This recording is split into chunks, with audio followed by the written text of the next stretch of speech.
अस्सलाम वालेकुम everybody, this is Sikandar time financial. I hope you guys are doing fine and learning with this. Channel को subscribe कर लीजिएगा, साथ में बेल आइकन भी प्रेस कर दीजिएगा since this is time sensitive content. Jumping into the weekly on the KSE 100, हमारे पास कोई ऐसे डिफरेंसेस नहीं है on the weekly time frame. Daily time frame में भी कोई खास डिफरेंसेस नहीं है। We still have the hidden bullish divergence over here from this point to this point. Hourly time frame में जो हमारे पास प्रीवियसली बेस्ड डाइवर्जेंस थी, hidden based divergence, that played out to the down side, लेकिन उसके बाद market जो है वो थोड़ा सा बाउंस अराउंड कर रही है, staying sideways. So no major changes, everything technically remains the same. Obviously हमारे पास जो लेवल्स होंगे वो वही रहेंगे, दी 100 EMA या 45,000 पॉइंट्स अबव द 0.382 लेवल। उसके बाद क्लोजेस अगर ऊपर होते हैं तो further yes we can see the continuation. इसके अलावा जो मैक्रो टाइम फ्रेम है, उसमें मैं आपको जरूर एक दफ़ा फिर से लेके जाना चाहूँगा। So all the new users जो हमारे पास चैनल के सब्सक्राइबर्स हैं, दे कैन आल्सो सी कि हमारे पास जो मैक्रो पिक्चर है उसमें हमारे पास एक where are we standing over there, और एक बहुत ही एक्साइटिंग और इंटरेस्टिंग फ्रैक्टल है फ्रॉम 2008 टिल 9 की जो क्रैश था। उसमें जो हमारे पास मार्केट ने किस तरह रिट्रेस किया था और उसके बाद मार्केट में क्या हुआ था, it is very similar to what is happening today. So let's jump into that one as well. Weekly time frame है ये। वीकली में now this is from at the top, यहाँ पे 2008 है, 14 अप्रैल 2008, और क्रैश हुआ till 19th of January 2009। So we had a bear market, और उसमें वो क्रैश के बाद हमने जब रिकवरी की तो क्या हुआ, कैसे हुआ। Now let's try and find some confluences. तो यू कैन सी कि जब क्रैश हुआ, क्रैश के बाद जब आपके पास फर्स्ट बाउंस आया, बाउंस आने के बाद you created a market structure over here as well, कि जहाँ पे आपने 200 वीकली जो मूविंग एवरेज थी सिंपल, उसको एज ए रेजिस्टेंस होल्ड किया for quite some time, and then finally we broke above it. और उसके बाद जब हम उसके ऊपर ब्रेक हुए तो हमने उसी मूविंग एवरेज को एज ए सपोर्ट भी रखा अपने पास। और मार्केट स्ट्रक्चर जो था that was at 10,644 level. So you can see it over here कि 10,644 लेवल के को एज ए रेजिस्टेंस पहले होल्ड किया, और फिर उसी के बाद उसी लेवल को हमने वंस ट्वाइस एंड थ्राइस हमने यहाँ पे उसी को एक सपोर्ट के तौर पे होल्ड किया, और एक रिग्रेशन चैनल फॉर्म किया over a period of time, जिसके साथ हमारे पास आरएसआई पे भी एक रिग्रेशन फॉर्म हुआ, as you can see it over here as well, कि आरएसआई पे भी वही रिग्रेशन हुआ, and finally when we broke above it, तो हमारे पास मार्केट जो थी दैट वेंट अप। और मार्केट जब ऊपर गई तो फर्स्ट टारगेट जो था वो हमारा क्या था, दैट वाज, अगर आप इसको रिट्रेस कर लेते हैं from this point till this point, जो कि एक रिग्रेशन था फ्रॉम दिस टू दिस, तो हमारे पास 1.618 जो है लेवल, दैट वाज हिट। ठीक है, फर्स्ट जो टारगेट था दैट वाज दिस वन। और उसके बाद जब हमने फाइनली मार्केट को ब्रेक किया, जो कि हमारा प्रीवियस ऑल टाइम हाई था एट 15,714, उसके बाद उसको ब्रेक किया हमने somewhere around October of 2012, and once we broke it, उसके बाद what happened, we had a 5 year bull market. ठीक है, सो नाउ लेट्स सी कि क्या आज भी यही हो रहा है।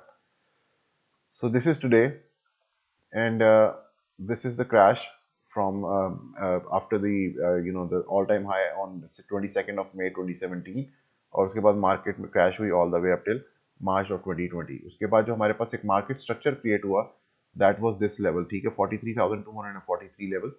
जब हमारे पास ये मार्केट स्ट्रक्चर क्रिएट हुआ तो उसको हमने एक टाइम, टू टाइम्स रेजिस्टेंस के तौर पे एक्ट किया, उस लेवल ने, वो जो कि फिबोनाची पे एक्साइटिंगली 0.618 ही था।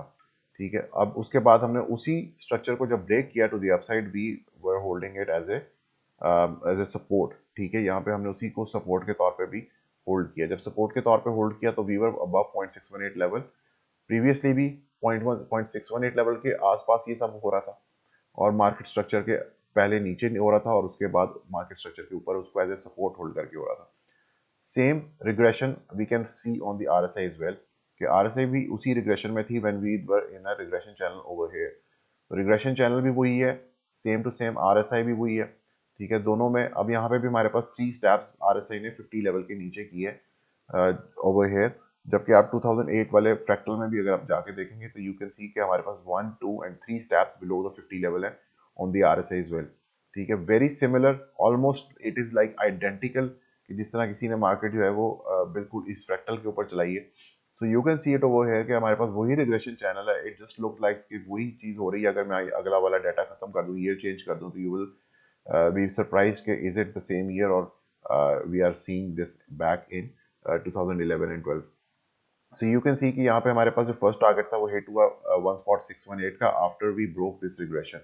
So similar kind of expectancy could be shared over here as well, कि हमारे पास अगर इस लेवल को ब्रेक होता है तो इस लेवल का जो रिग्रेशन चैनल का हमारे पास फर्स्ट एक्सटेंशन लेवल टारगेट आता है, दैट शुड बी 1.618 जो कि हिट होना चाहिए.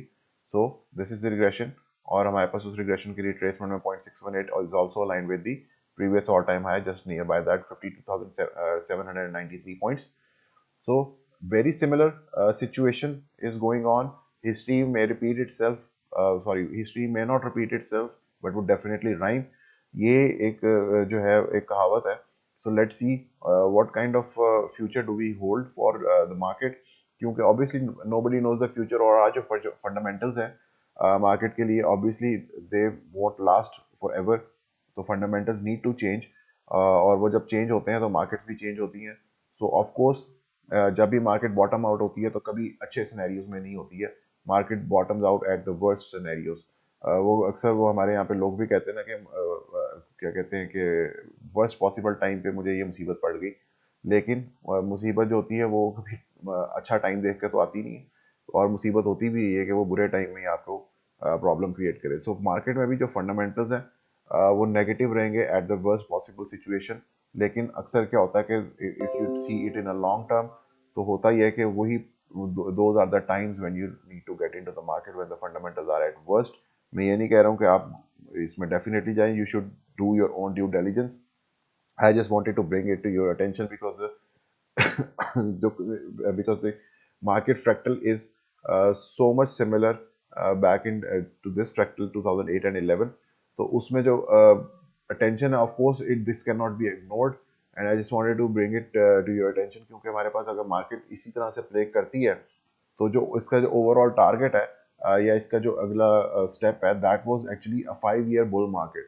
ठीक है, तो 5 year bull market all the way from the all time high जब हमने ब्रेक किया from October 2012 to all the way up till the 27th of May 2017. ठीक है, यहाँ पे आप ये देख सकते हैं May 2017 तक बुल मार्केट मिली हमें if when we broke over here. So if somebody says कि he got entry over here, ठीक है, that guy could have hold this market for 5 years and obviously made a lot of profits. तो क्या हो सकता है कि this could be a very long term trade as well, या एक long entry हो सकती है मार्केट में, जिसको आपको जो सालों तक आपकी एक यू प्रॉफिट जनरेट कर सकती है. Then again you need to do your own analysis and see for it for yourself, what kind of a trader you are, or what kind of investor you are, क्या ताकि आपको जो अपने risk आपके जो है वो उसके मुताबिक आप उसको मिटिगेट करके you can look into it. But obviously this is something that cannot be ignored. तो उसके बाद हमारे पास जो एक्सटेंशन लेवल था जो हिट हुआ of this fractal from this high, जो कि आपके पास बना था 2008 में ऑल द वे टिल 2009 जनवरी. इसको अगर आप फिबोनाची से रिट्रेस करें तो आपका जो एक्सटेंशन लेवल हिट हुआ था with in next 5 years, that was 4.236. ठीक है, 51,050 पे था ये 4.236. यू कैन सी हमने 53,000 हिट किया. आज अगर हम इसी फ्रैक्टल को उसी रिट्रेसमेंट में अगर हम लेके आते हैं तो लेट्स सी कि 4.236 कहाँ पे मौजूद है. तो 4.236 is currently at 137,787 points. Again, target बहुत बड़ा है, but obviously nobody knows the future. तो क्या होता है कि whatever you expect for now could be changed into fundamentally tomorrow, and maybe you'll be ready to see the market somewhere on those levels. ये null and void कहाँ पे होती है सिचुएशन? ये null and void होती है if we break the market structure. Market structure कहाँ पे ब्रेक होता है मैक्रो पिक्चर में? If we close below this blue line, ये blue line 0.618 लेवल भी है आज का. So 0.618 लेवल और जो और ब्लू लाइन है हमारी, दैट इज कॉन्फ्लुएंट. इस मार्केट स्ट्रक्चर में यू कैन सी कि हमारे पास क्लोजेस जो है एज ए रेजिस्टेंस, जिसको हमने पहले टेस्ट किया था, उसी को वापस एज ए सपोर्ट टेस्ट किया हुआ है. प्रीवियसली भी ये फ्रैक्टल भी उसी तरह नल एंड वाइड हो जाएगा. यहाँ पे you can see it over here कि ये ब्लू लाइन थी, हमने मार्केट में यहाँ पे इसको एज ए रेजिस्टेंस पहले टेस्ट किया और उसके बाद उसी लेवल को एज ए सपोर्ट टेस्ट किया. तो वेरी सिमिलर सिचुएशन कि अगर मार्केट इसको सपोर्ट एज के तौर पर टेस्ट कर रही है तो ठीक है, लेकिन अगर हमारे पास इसके नीचे क्लोजेस आते हैं तो फ्रैक्टल भी नल एंड वाइड हो जाएगा, एंड देन मार्केट के जो बाकी फंडामेंट जो फ्रैक्टल मैचिंग में जो चीज़ें अलाइन हो रही हैं सिमिलर, वो भी नल एंड वाइड हो जाएंगी. सो बी वेयर ऑफ दैट कि जो डाउन साइड है दैट इज 43,243. अगर हमारे पास इसके नीचे वीकली क्लोज हो जाता है तो ऑफ कोर्स मार्केट के अंदर जो है आपके इस फ्रैक्टल को नल एंड वाइड समझ सकते हैं। Until and unless as long as we stay above this, breakout is on the verge, और अगर breakout होता है तो first target 1.618 and the longer term target of course that was over a period of 5 years. So let's see if we can pull that off once again, जो कि previously 2012 से 2017 तक की बुल मार्केट थी। इसके साथ ही मुझे इजाज़त दीजिएगा। Thank you so much. अल्लाह हाफिज़।